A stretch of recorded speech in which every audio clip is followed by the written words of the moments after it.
ప్రభువైన యేసుక్రీస్తు నామంలో అందరికీ హృదయపూర్వక వందనాలు. ఈరోజు దేవుని యొక్క మాటలు. ఫలితం లేదని ప్రార్థన వదలకు. నీ ప్రార్థన వ్యర్థం కాదు. దేవుడు ఆలస్యం చేసినా న్యాయం చేస్తాడు, కానీ అన్యాయం చేయడు. ఆలస్యం వెనుక ఎన్నో అద్భుతాలు దేవుడు దాచి ఉంచాడు. నీ జీవితాన్ని నేడు మార్చబోతున్నాడు. ప్రార్థన చేస్తే భూమి తలకిందులుగా అవుతుందనేది ఎంత నిజమో, ప్రార్థన చేయకపోతే మనమే తలకిందులుగా అవుతామన్నది కూడా విషయాన్ని కూడా మర్చిపోవద్దు. ప్రార్థించు. దేవుడు నీ మాట వినేంత వరకు కాదు, దేవుని స్వరం నువ్వు వినేంత వరకు ప్రార్థించు. రక్షణకి ముందు నువ్వు చేసిన ప్రతి పాపానికి క్షమాపణ ఉంది. రక్షణ తర్వాత నువ్వు చేసిన ప్రతి పాపానికి ప్రతిఫలం ఉంటుంది. దేవుడు పశ్చాత్తాపం చెంది నీ కన్నీటితో చూడు. దేవుడు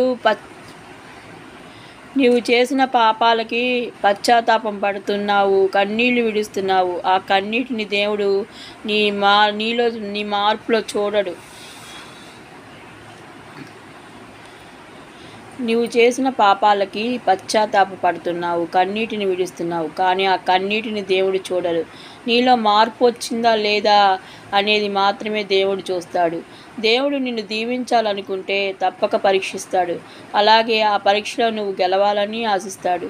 దేవుడికి నిన్ను దూరం చేసే దానిని నువ్వు దూరం చేయకపోతే దేవుడు నీకు దగ్గర అవ్వడు.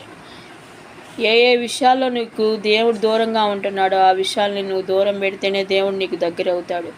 వేశ్యనైనా క్షమిస్తాను కానీ వేషధారిని క్షమించడని యేసయ్య చెప్పాడు. ఏ పాపం నిన్ను ఆకర్షిస్తుందో అదే నిన్ను బంధిస్తుంది, జాగ్రత్త.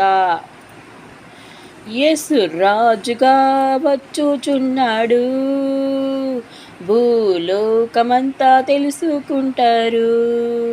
యేసు రాజుగా వచ్చుచున్నాడు, భూలోకమంతా తెలుసుకుంటారు.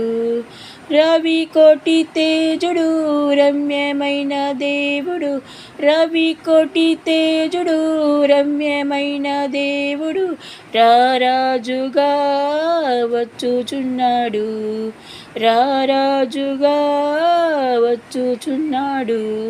మేఘాల మీద యేసు వచ్చుచున్నాడు, పరిశుద్ధులందరినీ తీసుకుపోతాడు.